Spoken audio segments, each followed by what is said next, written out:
Hello boys and girls and welcome to Arsenal TV. This is my preview video for the Liverpool versus Arsenal game, which is tomorrow at Anfield. Now before I get into this video, I would like to say RIP to the former Arsenal chairman, which is Peter Hillwood, who sadly passed away today at the age of 82. Yeah, that guy really was a brilliant chairman for us. He took over from his dad, Dennis Hillwood. So yes, it's a very, very sad loss, and my thoughts and my prayers go out to his family, and he will never be forgotten in the Arsenal family. So guys, we're going to get into the preview now for the Liverpool and Arsenal game. Now I'm going to take you back from last season when we played Liverpool at Anfield last time and we got embarrassed by 4 goals. And I remember doing a video about that and I was absolutely ranting like mad. But yeah, I remember that game very, very well. But this time around, I think it could be different. Now, we went to the Emirates this season, and we could have won that game, even though it was a draw, but we could have easily won that game 2-1 easily against Liverpool, and I think Liverpool probably wouldn't be in the position that they're in now. Jurgen Klopp has actually got Liverpool absolutely clicking at the moment. They're top of the league at the moment, currently unbeaten in the league so far, but they do have an injury crisis at the moment, and that is James Milner. Milner is injured for them at this precise moment. So that could be a bit of a bonus for us. Now, Liverpool have only conceded 7 goals in the league currently at the moment with this unbeaten run they've got at the moment. But for us, I think we can beat them. I honestly think that we can beat them. If there's one team that can stop Liverpool's unbeaten run, which is us. Now, after us, Liverpool has got Man City. So, if they lost this game and then lost the Man City game, the Premier League will be an absolute total kettlefish, because Liverpool, yes, Jurgen Klopp has got them where he wants them. Now, looking back at the Liverpool team, when Jurgen Klopp came in, Liverpool's team was exactly similar to Arsenal. They're all right going forward, as in the attack, but their defence was absolute shambles, exactly like ours right now.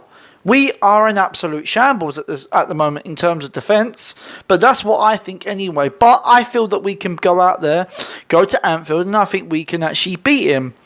Can Emery outplay Klopp? Can he literally outplay him? It is possible. I think he can. Now, with everything with the Arsenal fans that are saying right now that they want Emery out, are delusional. Because how can you say that you want Emery out when he lost his first 2 games of the season, then went on to do a 22-game unbeaten run in the first 6 months?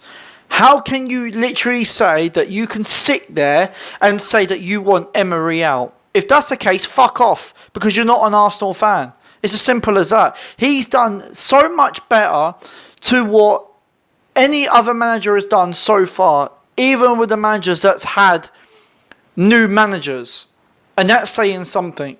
So I'll just put that rant out there as well, because I'm sick and tired of hearing the Arsenal fans saying that. Now, in our fan base, there is a bit of a disagreement between Mesut Ozil. Now, for us, I feel that I was speaking to one of my friends about this, and he's got his view on it. He's saying that Ozil is a typical old number 10, which he's not adapting to Emery's system. There is a way I feel that Emery can get Ozil into that system, and for Ozil to adapt, is actually playing a 4-4-2 diamond formation. So you got the 4 defenders, and then you've got the 4 in the middle. So you have Torreira as the back, defending the back line, protecting the back line, sorry. Then you have Ozil at the other end of the diamond as a creative number 10. But then you look at the other 2 at the sides, which I would say would be Xhaka and Ramsey. Now, we all know that we've all seen it, that Ramsey and Ozil don't fit in the same team. But I think they could if you do that. Not as a front three, for instance, not as a 4-2-3-1. I don't think that will not work. Yes, I can see why fans are debating about Ozil because of his work rate. When we lose a ball, he's not tracking back. Yes, I can see that. But is that really a number 10's job to track back? I don't see Kevin De Bruyne tracking back at Man City when he loses the ball. So they play, if you want to compare Ozil to Kevin De Bruyne, they're really not that much difference. Yes, they've got a different manager who's playing probably a different system, but I think Emery can find a system that will suit Ozil for Ozil to play. That's what I think anyway. That's my thoughts on that. Yes, in terms of Arsenal, we do have a crisis in terms of defence. We are in absolute shambles at the moment in terms of defence. Lichtsteiner had a really, really bad game against Brighton. And I think a lot of the Arsenal players had a really, really bad game against Brighton. But it is what it is. At the moment, Arsenal are 2 points behind Chelsea. And I think if we get the 3 points at Liverpool, I think we have got a very, very good chance of getting top 4 this season. But then if we do that, we need to stay there. Yes, 4th and 5th spot will be going up and down. So it is what it is. Guys, I'm going to get into my lineup and my predicted 11. There is a change. There is a few changes in this. Players in probably that have come back from injury or not, but we're going to get into it anyway. So we're going to start off in goal, Bernd Leno. Pretty plain and simple choice. Leno's a Premier League goalkeeper. There's nothing more I can say about that.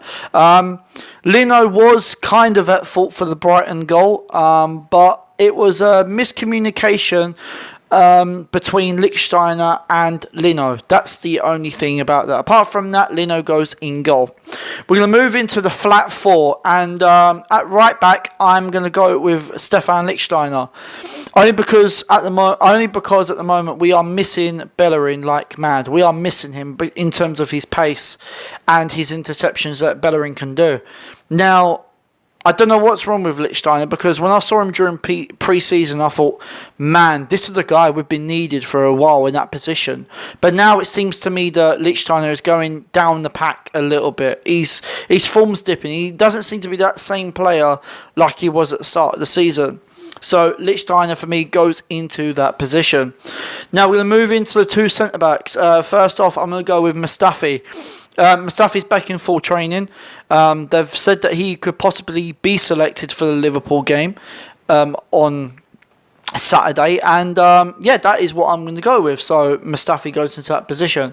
Playing alongside him is going to be Socrates, the absolute warrior. He's actually been our best centre-back all season, obviously apart from Rob Holding. But at the moment, Socrates is the man for the job. He's not going to take no crap, and Socrates is going to be up for this game. So for me, Socrates goes into that position. Playing at the left-back position is going to be Nacho Monreal. I'm hearing that he's possibly back from injury and could possibly be selected. I would be quite happy if he does, because C. Koleżnik, if you play him as a 4, as a flat 4, he doesn't suit it. He can't defend properly. But if you play him as a left wing back, then yes, as a winger, then he will play.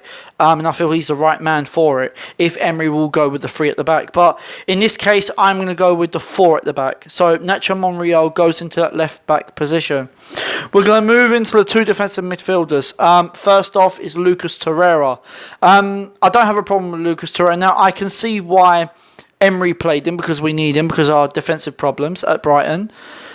Even though I did feel it was a bit of a risk. But I noticed during that game that Lucas Torreira wasn't getting as close to the defender as he would have done. And I think he knew that he was on 4 yellow cards. Now he's played 19 games. He doesn't need to worry about the yellow cards now. So I feel that Lucas Torreira will do his job, and he will literally go into the players like he did at Brighton, like we know he can do. So Lucas Torreira goes into that position. Playing alongside him is going to be Granit Xhaka. I feel that Granit Xhaka had a poor game at Brighton. My only concern is that I want Xhaka to be more involved in the build-up play in going forward and creating chances if Ozil cannot do the job. Then I feel that Xhaka should stay with Torreira and help him out a bit if he needs to. Now, Torreira and Xhaka have built such a good bond. That's why we are so balanced in that midfield. So for me, Granit Xhaka goes into that position. We are going to move now into the three attacks in front.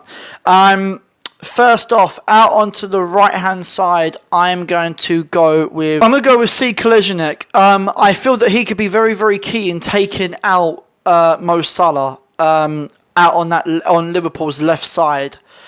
He's strong, he's physical when he wants to be. So this is where I feel that he would be key in that area. I would also feel that he would be key in that area because of his quickness and where he can cut in and play the balls into the box and start being part of the attack. So I feel that C. Kolasinac would be the ideal man to play out onto that right side for us of the three.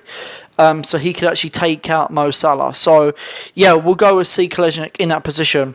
Moving into the number 10 role, I'm going to go with Mesut Ozil. Yes, I know people would disagree with it because they probably may not think he's not good enough as in work rate wise and he's tracking back. But if you look at the Brighton game, when Ozil was on the pitch, we created 6 chances and they was at goal.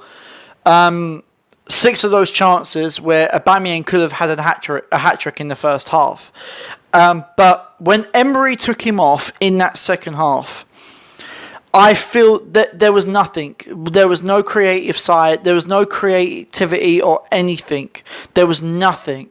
Yes, Ramsey did try and create something. Yes, I agree. Ramsey did try. But you can see when Ozil was on the pitch, he will pick out passes that Ramsey and Mkhitaryan would never have picked out. So, for me, Mesut Ozil goes into that number 10 role. And I think he needs to play a full 90-minute game. So, for me, Ozil goes into that number 10 role. We're going to move out onto the left side of the three. And I'm going to go with Pierre-Emerick Aubameyang. Top scorer in the league with 13 goals. He's ahead of Mo Salah and Harry Kane. Now, Aubameyang, yes, he had a poor...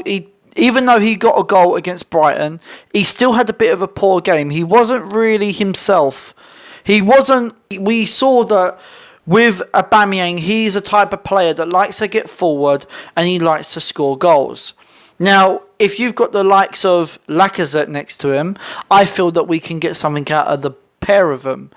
People will say, well, why don't you have Aubameyang on the bench just in case if something does go wrong, then we've got assurance on the bench. I agree. Yes, I do. But I feel if you're going to win this game and go full throttle, then you need to have Aubameyang on the field as a starting 11. So for me, Pierre-Emerick Aubameyang goes into that position. Playing up front as a leading striker is going to be Alexandre Lacazette. Do you know what? His work rate and everything is absolutely brilliant at the moment. He's doing everything right. I just feel Lacazette needs a goal. That's all. I just feel Lacazette just needs a goal to build up his confidence. So if a penalty, say, comes around, yeah, Lacazette has to take it. That's my only concern with Lacazette. I feel that his work rate is absolutely phenomenal. His hold-up play is absolutely brilliant. But as I said in the previous video, that Lacazette reminds me of the modern version of Ian Wright, because Ian Wright's hold-up play was good and his work rate was good. So for me, Alexandre Lacazette goes up front. Guys, there is my 1 to 11. That has been the preview. Let me know in the comment section below if you agree with my 1 to 11 or not, or let me know of your 1 to 11. Let me know of your predicted score as well. I do feel that Arsenal can win this game, but it's going to be tough. Very, very tough. You probably see a few yellow cards in this game. I'm not going to doubt that. But it is going to be very, very tough in getting into Liverpool's defensive area, into that defence towards goal. Very, very tough when you've got the likes of Van Dijk in that position. For me, I'm going to go with an Arsenal win. I'm going to go with Arsenal 2-1. That's the only result I could think this could possibly get, or even a draw. But I reckon it's going to be an Arsenal 2-1 win. Thank you to the 166 subscribers that have subscribed to the YouTube channel. If you are new to the channel, please make sure you hit that subscribe button. And I would just like to say, guys, this is the final game for Arsenal of 2018. And let's see what 2019 brings. It's been a hell of a ride for Arsenal at the moment. And let's see what 2019 brings. Until then, guys, you've been watching Arsenal TV, and I'm out of here.